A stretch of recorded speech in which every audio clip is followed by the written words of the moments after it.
Team Jammu के chairman और समाज सेवी जोरावर सिंह जम्वाल ने आज एक डोगरी कविता के जरिए समझाया कि माता पिता के दर्द की दवा सिर्फ दवाइयाँ नहीं बल्कि बहू बेटे का साथ भी है। पहले आप ये डोगरी कविता सुनिए। के करने हो पुत्र नू जींदे जी दिंदे तू मरने मगरा दसन मुंह साड़े लई जे कड्डन खूह के करने हो पुत्र नू साड़े लई सदा रही कड़की जींदे जी दित्ती नी फड़की मरन लगे ते पुछन हाल मरने मगरा पांदे शाल अग्गी दे जे जंदे मुंह के करने हो पुत्र नू जींदे दित्ती नी रुटी रजी खट उए टुटी भज्जी सोग मनाया गज्जी बज्जी शेज लवाई सजी तजी मरे ते क्यों पांदे मुंह के करने हो पुत्र नू।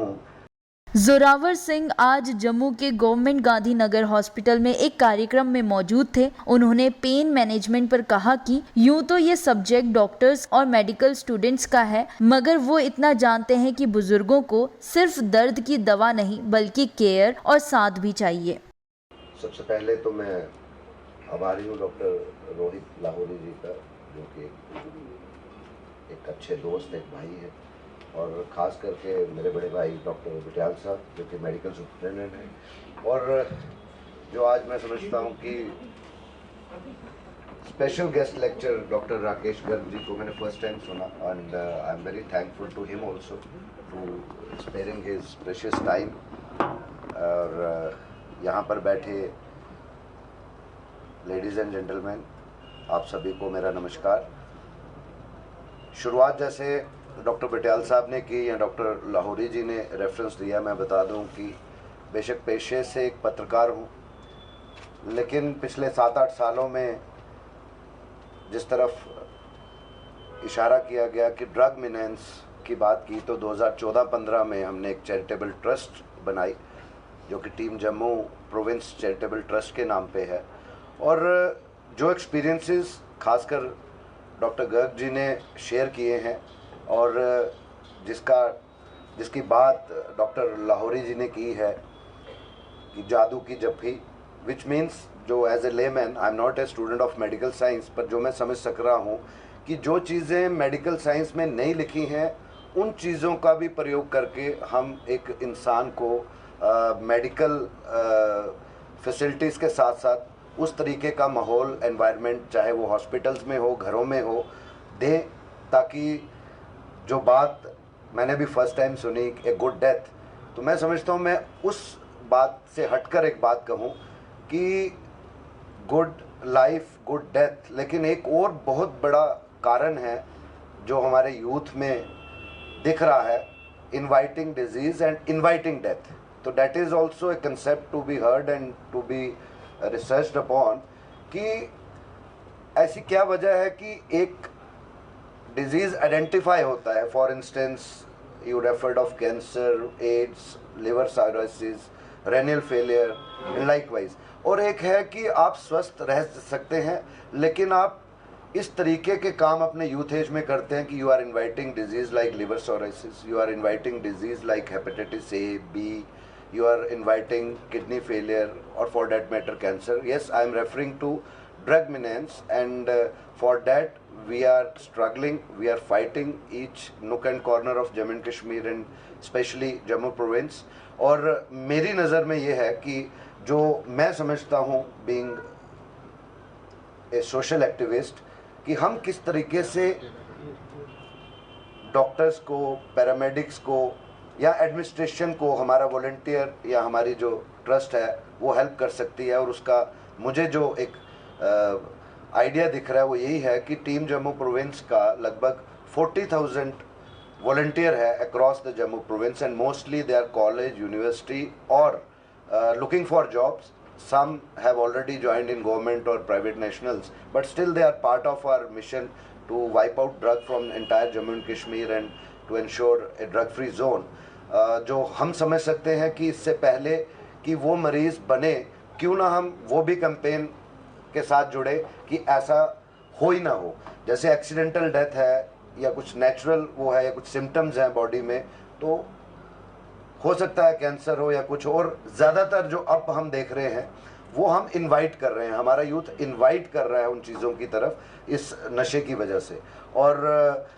एक और हवाला जो मैं समझता हूँ कि जैसे कोविड का दिया गया, कोविड में हमने वो चीज़ें देखी हम सब ने, जो तो खासकर हमारे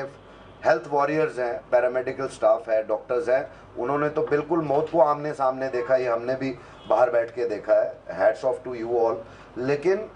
हमने घरों के माहौल को चेंज होते देखा है। हमने घरों के माहौल में ये देखा कि अगर किसी के घर में कोई एल्डरली कोविड पॉजिटिव हुआ तो उसको छोड़ देने की बात दिल्ली में हमने देखी, महाराष्ट्र में देखी, टचवुड 0.1% ये जम्मू कश्मीर में हुआ। और मैं समझता हूँ कि ये हमारी ये जो यूनिटी और हमारी जो बुज़ुर्गों की दी हुई हमारा जो कल्चर, हमारी संस्कृति है, शायद वो भी एक वजह रही। अगर हम कंपैरेटिवली देखें तो कोविड में as compare to rest of the country इतनी कैजुअलिटीज़ नहीं हुई। और लेकिन जब थोड़ा सा रेट बढ़ा तो हमने ये भी देखा कई जगह पे, और यहाँ पे अगर हम मुबारकबाद दें वो पूरी एडमिनिस्ट्रेशन और ख़ासकर डॉक्टर बटियाल, जब DRDO की बात की तब इतनी जाने जा रही थी, हमारे पास इतनी ऑक्सीजन या वो फैसिलिटी नहीं थी। हमने एक लाइफस्टाइल बदलता देखा, और उस लाइफस्टाइल में अगर हम बात करें through social media, through Insta, through Facebook, कि लोग अपने परिवार के सदस्यों को छोड़ चुके थे। और तो और अगर कोई मर गया उसको आप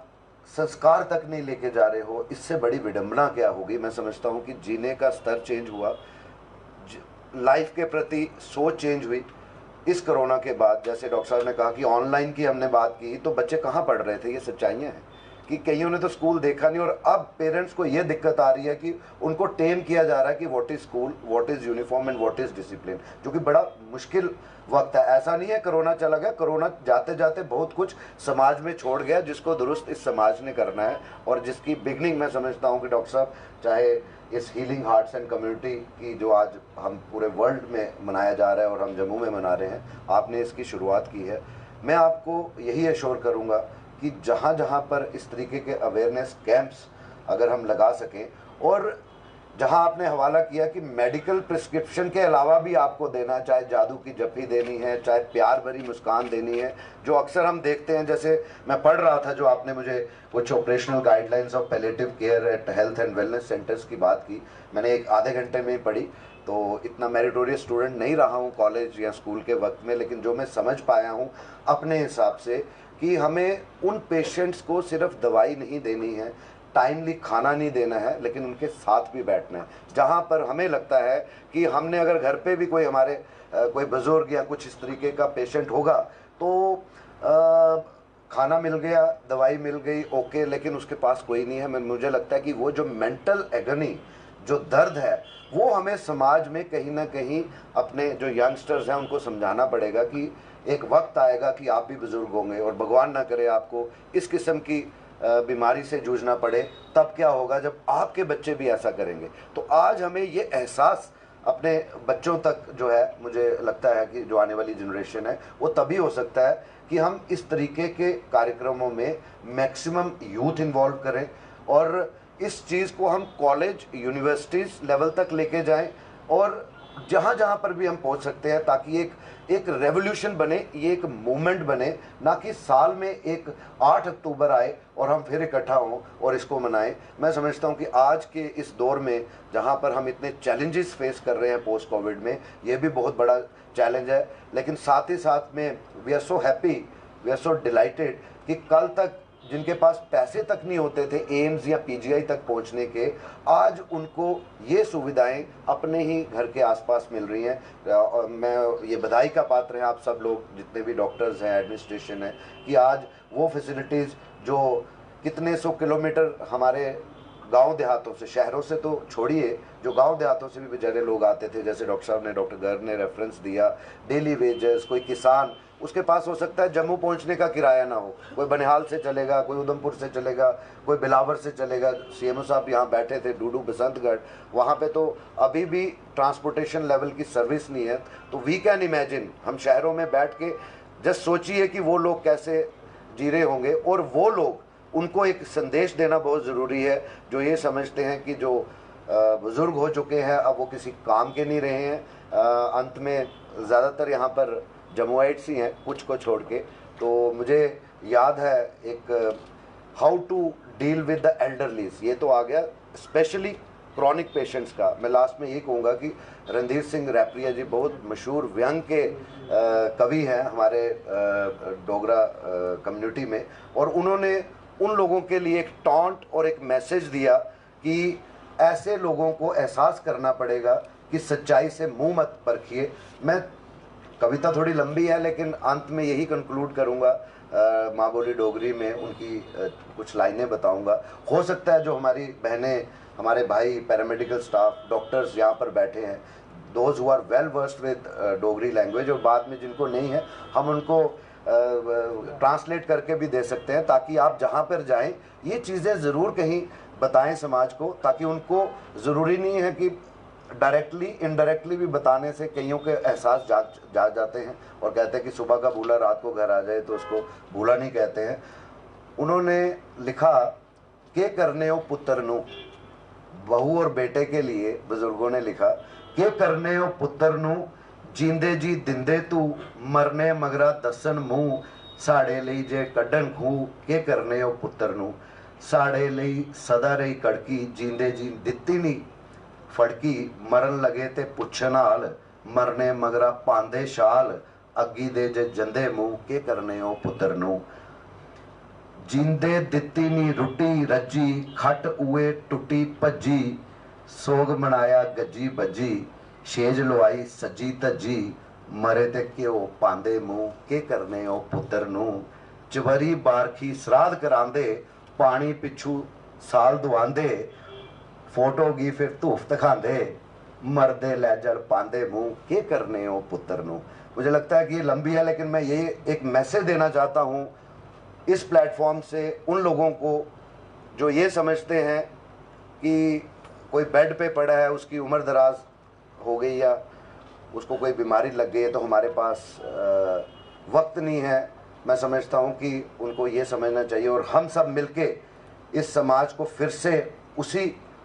सनातन की तरफ, उसी अपने भारतीयता की तरफ ले जा सकते हैं। और वो अकेले ना डॉक्टर फ्रेटर्निटी कर सकती है, ना कोई समाज सेवक कर सकता है, ना अकेले सरकार कर सकती है। हम सबको एकजुटता दिखानी होगी और इस पे काम करना पड़ेगा। जय हिंद, जय भारत।